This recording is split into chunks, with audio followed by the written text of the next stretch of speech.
मुझे लगता है कि ये नकली हिंदू हैं। धीरेन्द्र शास्त्री जो है, देखिए इस दुनिया में सबसे पहला शख्स अगर कोई आया तो उसका नाम था आदम अलैहिस्सलाम। ये हमारा मानना है, हमारा फेथ है। माई हव्वा उनकी जो वाइफ थी, और वहीं से इंसानियत शुरू हुई। आदम से आदमियत, आदम आदम बना। तो मेरा मानना यह है कि धीरेन्द्र शास्त्री का कि जो अतीत जो माजी है ना, वो मुसलमान थे, वो बाद में चोरी किया हुआ माल है। धीरेन्द्र शास्त्री सबसे पहले सनातन का मुझे अर्थ बता दे कि सनातन का अर्थ क्या होता है। सनातन के माने हिंदू होता है या हिंदू के माने सनातन होता है? पहले वो मुझे ये बता दें कि सनातनी बोलते किसको। सनातन धर्म उसको, सनातन धर्म उसे कहते हैं। सनातन मतलब सीधे आसमान से उतरा हुआ धर्म जो है वही सनातन है। अब अगर उन्हें चारों वेद का ज्ञान है तो अपने उस वेद में वो पढ़ ले कि अल्लाह का और मोहम्मद सल्लल्लाहु अलैहि वसल्लम का जिक्र उनके वेद में है या नहीं है। लेकिन धीरेन्द्र शास्त्री अगर द्विवेदी त्रिवेदी चतुर्वेदी हैं तो गुरुकुल में उनका एडमिशन है, वरना उनका एडमिशन गुरुकुल में नहीं है। मिश्रा शुक्ला इन लोगों का एडमिशन नहीं है। और जो वहाँ वेद गुरुकुल में पढ़ाए जाते हैं और बाहर जो वेद बिकते हैं, दोनों में अंतर है। पहले उसको पढ़ करके देख ले। उनको खुद वेद का ज्ञान नहीं है, वो सरकार ने उनको छोड़ा हुआ है और वो आए दिन हिंदू राष्ट्र की बात करते हैं। कैसे वो हिंदू राष्ट्र बनाएंगे? अगर मैं कहूं कि हाँ ठीक है मैं मुस्लिम राष्ट्र बनाऊंगा तो आप उसमें मुकदमा कर दोगे। वो हिंदू राष्ट्र, अगर वो हिंदू राष्ट्र की बात करेंगे तो हम मुस्लिम लोग उठेंगे, कहेंगे मुस्लिम राष्ट्र।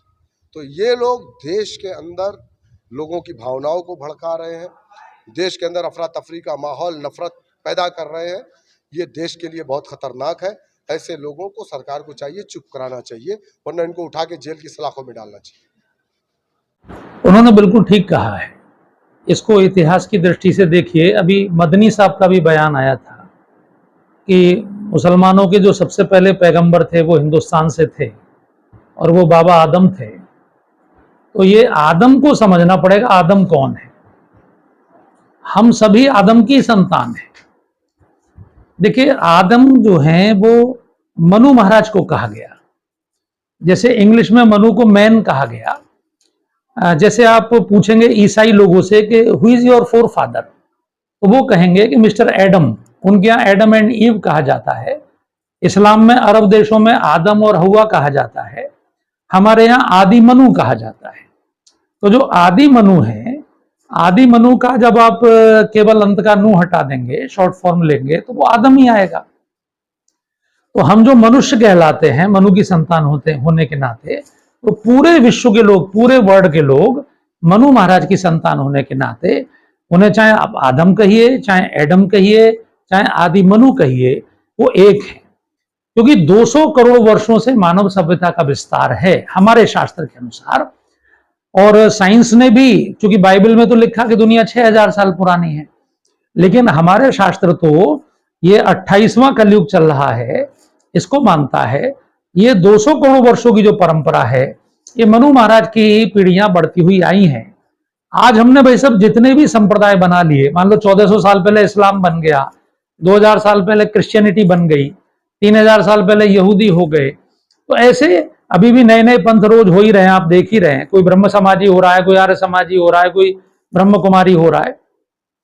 तो पंथ बनते बिगड़ते रहते हैं, लेकिन पूर्वज तो नहीं बदलते। पूर्वज तो हमारे एक ही रहते हैं। अब जैसे पठान है, तो पठान जो है अफगानिस्तान का एक क्षेत्र है, वहां जो पठानिया राजपूत होते थे उनके वंशज पठान है। आज भी पठानिया राजपूत भारत में भी हैं और मुसलमानों में भी पठान होते हैं। तो पूर्वज कभी नहीं बदलते, परंपराएं कभी नहीं बदलती, जातियां कभी नहीं बदलती। बाकी पूजा पद्धति बदलती रहती है, मान्यताएं बदलती रहती हैं। वो तो क्या मान के चले? तो शौकत अली साहब ने जो कहा है वो इतिहास याद दिलाया है कि हम सब एक ही वंश के वो हैं। हम सबका अगर डीएनए आप टेस्ट कराएंगे तो एक ही आएगा।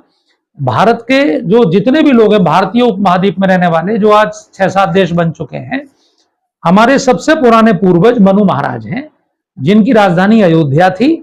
और उन्हीं को आदि मनु कहा गया, क्योंकि मनु भी 7 हुए हैं। हर मनवंतर का अलग मनु होता है। इस समय के जो 7वें मनवंतर के वैवस्वत मनु है, जो सबसे पहले मनु थे, उनको मनु कहा गया, इसलिए उनको आदि मनु कहने के नाते। लेकिन ये तो हमारे धर्माचार्यों को तय करना है। हमारे धर्माचार्य आपस में मिलकर बैठे हैं और कहें भाई जब हम एक ही पूर्वजों की संतान हैं तो आपस में मान लीजिए हमारे किसी बुजुर्ग ने कुछ लिख भी दिया तो 100% मानने की जरूरत नहीं है। जो चीजें समाज को आगे बढ़ाने में और मिलाने में अच्छी हो सकती हो वो चीजें हम अपनाएं।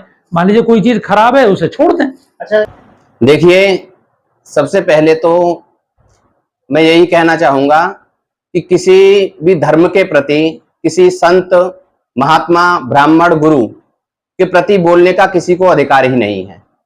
दूसरी बात, जो उन्होंने कहा है उनकी बातों का मैं समर्थन भी करता हूं एक प्रकार से, कि हम जो संतानें हैं वो आदि मनु की संतानें हैं सभी।